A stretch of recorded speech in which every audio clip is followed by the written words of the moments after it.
Hello everyone, welcome back to analytics science.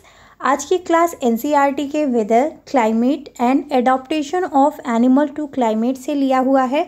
Means कि हम बात करेंगे मौसम के बारे में, जलवायु के बारे में, और उस जलवायु में जो भी एनिमल रह रहे हैं उनके सर्वाइवल की बात करेंगे, एडॉप्टेशन की बात करेंगे। तो चलिए शुरू करते हैं आज की क्लास। आज की क्लास का जो सबसे पहला पॉइंट है वो है वेदर। हम बात करने वाले हैं मौसम की। देखिए, अगर हम डे टू डे लाइफ की बात करें तो हमें with the help of newspaper के माध्यम से, टीवी के माध्यम से हमें हर दिन का टेम्परेचर, ह्यूमिडिटी, रेनफॉल मीन्स की तापमान, आर्द्रता, वर्षा कितनी होनी है, आगे का भी जो हमारे टेम्परेचर का प्रेडिक्शन, तापमान का प्रेडिक्शन होता है वो भी हमें पता चल जाता है। ठीक है, तो ये पूरा जो मौसम के बारे में जो जानकारी है वो कहाँ से मिल रही है। ठीक है, इन सारी चीज़ों के बारे में हम बात करने वाले हैं। लेकिन सबसे पहले हम देखते हैं कि वेदर होता क्या है। किसी स्थान के तापमान, आर्द्रता, वर्षा, वायु की गति आदि के आधार पर हम दिन प्रतिदिन की स्थिति को उस स्थान का मौसम कहते हैं। The day to day condition of the atmosphere at a place with respect to temperature, humidity, rainfall, wind speed etcetera is called weather at that place. ठीक है, किसी स्थान के तापमान, आर्द्रता, वर्षा, वायु की गति आदि के आधार पर दिन प्रतिदिन की जो स्थिति होती है उसी को ही उस स्थान का क्या कहते हैं, मौसम कहते हैं। आगे बढ़ते हैं। अगर हम बात करें मौसम रिपोर्ट की, ये जो मौसम की रिपोर्ट है ये हमें कौन प्रोवाइड कर रहा है या कौन हमें बता रहा है मौसम के प्रेडिक्शन के बारे में, अनुमान के बारे में। तो जो मौसम की जानकारी है, जो वेदर के बारे में हमें रिपोर्ट मिल रही है, वो किसके द्वारा मिल रही है? Meteorological department of the government. सरकार के मेट्रोलॉजिकल डिपार्टमेंट के द्वारा हमें वेदर रिपोर्ट जो है वो प्रिपेयर करके मिल रही है। This department collects data on temperature, wind etcetera and makes the weather prediction. ये जो डिपार्टमेंट है, कौन सा department? Meteorological department of the government. ये टेम्परेचर के मीन्स तापमान के, हवा के रिकॉर्ड को कलेक्ट कर रही है और उसके बाद हमें मौसम का अनुमान बता रही है। तो ये यहाँ से एक इम्पॉर्टेंट पॉइंट आपको मिल सकता है कि वेदर जो रिपोर्ट है, मौसम का जो रिपोर्ट है वो कौन प्रिपेयर कर रहा है। तो मौसम और कौन हमें वेदर प्रेडिक्शन के बारे में बता रहा है? तो meteorological department of the government. Next point की अगर हम बात करें तो नेक्स्ट पॉइंट भी रिलेटेड है किससे? टेम्परेचर से ही। आप यहाँ देख सकते हैं मौसम की रिपोर्ट सरकार के मौसम विभाग द्वारा तैयार किया जाता है, मेट्रोलॉजिकल डिपार्टमेंट ऑफ गवर्नमेंट के द्वारा तैयार किया जाता है। यह विभाग तापमान, हवा आदि के डेटा को एकत्र करता है, कलेक्ट करता है और मौसम की भविष्यवाणी या फिर अनुमान करता है। The temperature, humidity and other factors are called elements of the weather.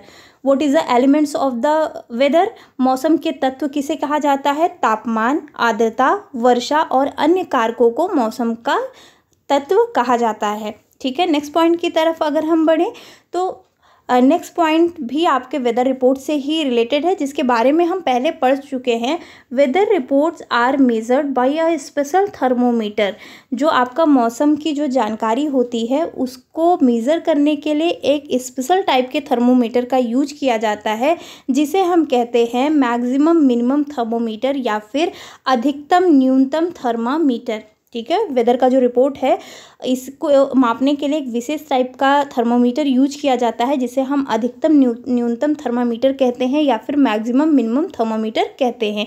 ये जो आपका थर्मामीटर होता है ये मौसम के बारे में अनुमान लगाता है या मौसम के बारे में मीज़र करके प्रेडिक्शन देता है। ठीक है, अब आपको पता है कि अगर हम मैक्सिमम टेम्परेचर की बात करें, दिन का अधिकतम तापमान आमतौर में दोपहर में सबसे क्या होता है? ज़्यादा होता है जनरली, और न्यूनतम टेम्परेचर सुबह के टाइम का होता है। तो maximum temperature of the day occur in generally in the afternoon.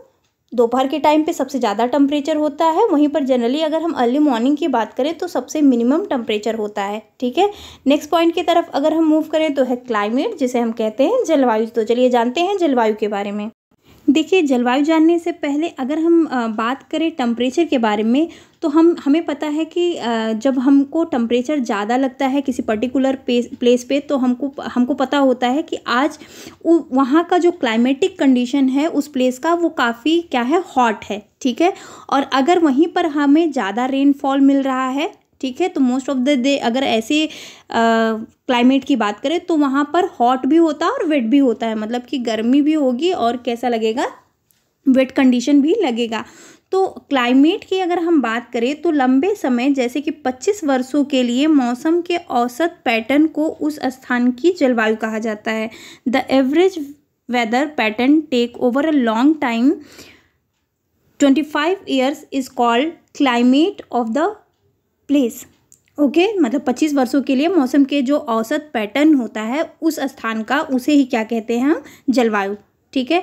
अगर हम जलवायु की बात करें तो दो मेन टाइप की जो क्लाइमेटिक कंडीशन हमें देखने को मिलती है, एक तो पोलर रीजन में मिलती है और दूसरा कहाँ, ट्रॉपिकल रीजन में। तो चलिए हम बात करते हैं पोलर रीजन और ट्रॉपिकल रीजन की। The tropical and the polar region are two regions of the earth which have severe climatic condition। उष्णकटिबंधीय और ध्रुवीय क्षेत्र पृथ्वी के दो ऐसे क्षेत्र हैं जिनकी जलवायु परिस्थितियां कैसी होती हैं, सीवियर होती हैं, कठोर होती हैं। ठीक है। और यहाँ पर जो एनिमल सरवाइव करते हैं, उन एनिमल को, उन जानवरों को उनके बॉडी के स्ट्रक्चर के हिसाब से हम देख सकते हैं कि वो उस जगह पर उस क्लाइमेटिक कंडीशन में अपने आप को एडॉप्ट कर पा रहे हैं, वो सरवाइव कर पा रहे हैं। तो जानवरों को उनकी परिस्थितियों के अनुकूल बनाया गया है जिससे कि वो उस क्लाइमेटिक कंडीशन में सरवाइव कर सकें। ठीक है। तो चलिए बात करते हैं पोलर रीजन, ध्रुवीय क्षेत्रों की। देखिए, अगर हम पोलर रीजन की बात करें, ध्रुवीय क्षेत्रों की बात करें, the polar region present an extreme climate. ठीक है, जो आपका पोलर रीजन है, present an extreme climate. These regions are covered with snow and it is very cold for the most part of the year. In winter the temperature can be low as -37 degree Celsius. ध्रुवीय जो क्षेत्र होते हैं, ध्रुवीय क्षेत्रों में की जो जलवायु होती है वो एक्सट्रीम कंडीशन को दिखाती है, एक्सट्रीम क्लाइमेटिक कंडीशन को दिखाती है। साल भर ये क्षेत्र जो है वो बर्फ से ढके हुए होते हैं, अधिकांश भाग बहुत ही ठंडा रहता है। अगर तापमान की बात करें इसके, विंटर में इट्स नॉट वाइन, अगर विंटर में इसके टेम्परेचर की बात करें तो ये टेम्परेचर आपके -30 डिग्री सेल्सियस से भी कम हो जाता है। और इसमें रहने वाले जो एनिमल्स हैं उसकी अगर हम बात करें, देखिए animals living there have adopt these severe condition. Animals ऐसे भी हैं जो इस तरीके के सीवियर कंडीशन में भी अपने आप को अडॉप्ट कर पा रहे हैं, जिसमें फर्स्ट एग्जाम्पल आपका आता है पोलर बियर का और सेकंड आपका पेंगुइन्स है। ठीक है। क्या रीजन है, यहाँ से आपके क्वेश्चन मिल सकते हैं, क्या ऐसा रीजन है, किस तरीके का इसका बॉडी स्ट्रक्चर है कि जिसकी हेल्प से आपका जो पोलर बियर है वो एक्सट्रीम क्लाइमेटिक कंडीशन में अडॉप्ट कर पा रहा है। तो चलिए बात करते हैं। आप देख रहे हैं, ये सबसे पहले तो मैं आपको बता दूं कि ये जो फिगर आप देख रहे हैं ये पूरी तरीके से एनसीईआरटी का ही फिगर है, ये कहीं और से नहीं लिया गया है, ये एनसीईआरटी के बुक से ही लिया गया है। तो यहाँ से क्वेश्चंस आने के चांसेस बहुत ज़्यादा हैं। तो देखिए, आपका जो पोलर बियर होता है, किन किन कंडीशन में क्या क्या इसके अंदर क्वालिटीज़ हैं जिससे वो पोलर रीजन में सरवाइव कर रहा है, इतनी एक्सट्रीम कंडीशन में, क्लाइमेटिक कंडीशन में अपने आप को अडॉप्ट कर पा रहा है। तो सबसे पहले अगर हम बात करें तो पहला अगर आप देखेंगे तो polar bear have white furs so that they are not easily visible in snowy area. ठीक है। तो आप देख रहे हैं कि आपका जो पोलर बियर यहाँ पर आपको दिख रहा है, ठीक है, इसके पास क्या है, वाइट फर है। इसका वाइट जो स्नो भी, आपका जो बर्फ़ है वो भी वाइट ही है। दोनों वाइट होने की वजह से इनको जो शिकार करने वाले एनिमल्स हैं वो इन्हें ढूंढ नहीं पाते हैं, जिसकी वजह से ये वहाँ पर सुरक्षित हैं। ठीक है।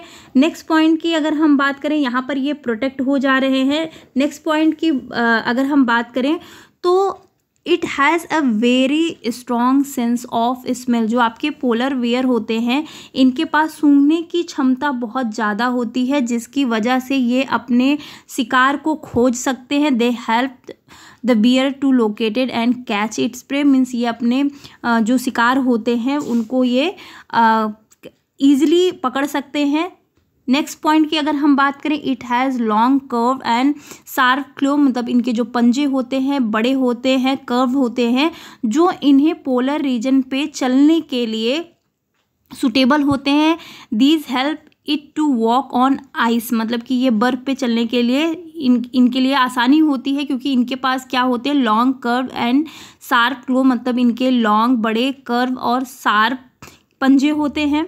It has layer of fat under its skin, आपके जो पोलर वियर होते हैं इनके पास लेयर ऑफ फैट होता है इनके स्किन के नीचे। इवन आप कह सकते हैं कि ये फैट इंसुलेटर का काम करते हैं, जिससे इनकी जो बॉडी होती है वो कोल्ड में इनको प्रोटेक्ट करके रखे और इनके अंदर गर्माहट बनी हुई रहे। ठीक है, नेक्स्ट पॉइंट की अगर हम बात करें, it has 2 thick layer of fur, इनके पास 2 मोटे फर के लेयर होते हैं। वाइट फर जो है ये 2 मोटे लेयर में होता है, जो कोल्ड वेदर में, कोल्ड क्लाइमेटिक कंडीशन में इनकी बॉडी को क्या करता है, वार्म रखता है या गर्म रखता है। तो ये सारे पॉइंट्स ऐसे हैं जिससे आपका जो पोलर वियर है वो पोलर रीजन में एक्सट्रीम क्लाइमेटिक कंडीशन में अपने आप को एडॉप्ट कर पा रहा है या सर्वाइव कर पा रहा है। नेक्स्ट पॉइंट की तरफ अगर हम बात करें तो नेक्स्ट पॉइंट आपके पोलर वियर से ही रिलेटेड है। It is a good swimmer, ये सुनने में थोड़ा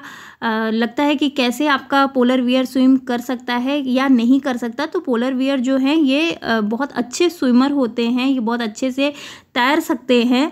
ठीक है, स्नो पे चलते भी हैं, साथ ही साथ इनको तैरना भी आता है। नेक्स्ट पॉइंट की तरफ अगर हम मूव करें तो नेक्स्ट पॉइंट है आपका पेंगुइन से रिलेटेड, क्योंकि पोलर अगर हम एनिमल्स की बात करें तो 2 ऐसे एग्जांपल्स हैं, पोलर बियर और पेंगुइन, जिनके बारे में हम जान सकते हैं और दोनों ही आपके एनसीईआरटी में दिए हुए हैं। तो अगर हम बात करें आपके सेकंड एनिमल की तो वो है आपका पेंगुइन। तो चलिए जानते हैं पेंगुइन के क्या कैरेक्टरिस्टिक फीचर हैं जैसे जिसकी वजह से वो पोलर रीजन में सरवाइव कर पा रहा है। आप देख सकते हैं कि जो पेंगुइन है it is also white and merge well with the white background. ये क्योंकि पोलर रीजन में रह रही है, बर्फ़ पे रह रही है, तो इसके पास भी क्या है, आप देख सकते हैं इस फिगर में कि इसका जो बॉडी स्ट्रक्चर है या बॉडी के अगर हम कंडीशन की बात करें तो वाइट और मर्ज वेल विथ वाइट बैकग्राउंड। ठीक है, साथ ही साथ it also has a thick skin, इसके पास जो इसकी स्किन है वो काफ़ी मोटी है और इसकी बॉडी पे लॉट ऑफ फैट होते हैं, बहुत सारा फैट होता है to protect it from cold. जो ये फैट इसको कोल्ड से क्या करते हैं, प्रोटेक्ट करके रखते हैं।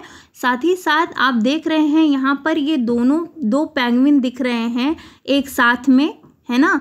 तो क्यों दिख रहे हैं, पेंगुइन हैडल टुगेदर, क्यों, क्योंकि ये इनके साथ रहने से इनकी जो बॉडी होती है this they do to keep warm. ठीक है, ये इसलिए ये ऐसा क्यों करते हैं जिससे इनकी बॉडी क्या हो, गर्म रहे। ठीक है, तो ये दोनों ही तरीके से आपने देखा कि चाहे वो पोलर वियर हो या फिर आपके पेंगुइन हो, ये पोलर रीजन में इन सारे कैरेक्टरिस्टिक को साथ रखते हुए पोलर रीजन में सर्वाइव कर सकते हैं। नेक्स्ट पॉइंट है आपका ट्रॉपिकल रेन फॉरेस्ट। हम बात करेंगे उष्णकटिबंधीय क्लाइमेटिक कंडीशन की।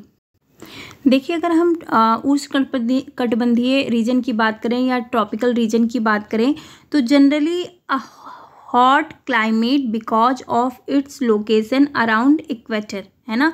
उष्णकटिबंधीय क्षेत्रों में आमतौर पर भूमध्य रेखा के आसपास के स्थान के कारण इनकी जलवायु कैसी होती है, गर्म होती है। Tropical rain forest are found in western Ghat and Assam, in India, south east Asia, central America and central Africa. ठीक है, हमारा जो ट्रॉपिकल रेन फॉरेस्ट होता है ये कहाँ कहाँ मिल रहा है, वेस्टर्न घाट पे। ठीक, इंडिया में, आसाम में, south east Asia, central America, ठीक है, और सेंट्रल अफ्रीका। यहाँ पर यहाँ की जो क्लाइमेटिक कंडीशन है वो कैसी है, ट्रॉपिकल रेन फॉरेस्ट, मतलब कि उष्णकटिबंधीय है। The climatic condition in rain forest are highly suitable for supporting. ठीक है, आपकी जो ट्रॉपिकल रीजन होते हैं यहाँ की का जो क्लाइमेटिक कंडीशन होता है वो बहुत सुटेबल होता है, जिसकी वजह से वैरायटी ऑफ एनिमल्स, मतलब काफ़ी सारे एनिमल्स यहाँ पर सरवाइव करते हैं। इवन आप कह सकते हैं अच्छा क्लाइमेटिक कंडीशन होने की वजह से वैरायटी ऑफ एनिमल्स यहाँ पर सरवाइव करते हैं। ठीक है, साथ ही साथ अगर हम बात करें कि ट्रॉपिकल रीजन पे रहने वाले जो जानवर होते हैं, जो एनिमल्स होते हैं, वो क्योंकि वो पेड़ों पर भी रह के मजबूत पूंछ का विकास करके, लंबी और बड़ी चोंच रखकर, चमकीले रंग, तेज आवाज़, जिससे कि वो शिकारियों से खुद को बचा सके, ये सारी चीज़ें उनके एडॉप्टेशन में आती हैं। और इन सारे जो फीचर्स हैं इनका यूज करके वो ट्रॉपिकल रीजन में अपने आप को सरवाइव कर सकते हैं या फिर अडॉप्ट कर सकते हैं। तो आज के लिए बस इतना ही। नेक्स्ट क्लास में हम बात करेंगे किसी और चैप्टर के बारे में। अगर आपको ये क्लास पसंद आई है तो लाइक, शेयर, सब्सक्राइब करना बिल्कुल मत भूलिए। एनालिटिक्स साइंस को सब्सक्राइब करिए, अच्छे से पढ़ते रहिए, अपना ख्याल रखिए। आज के लिए बस इतना ही, मिलते हैं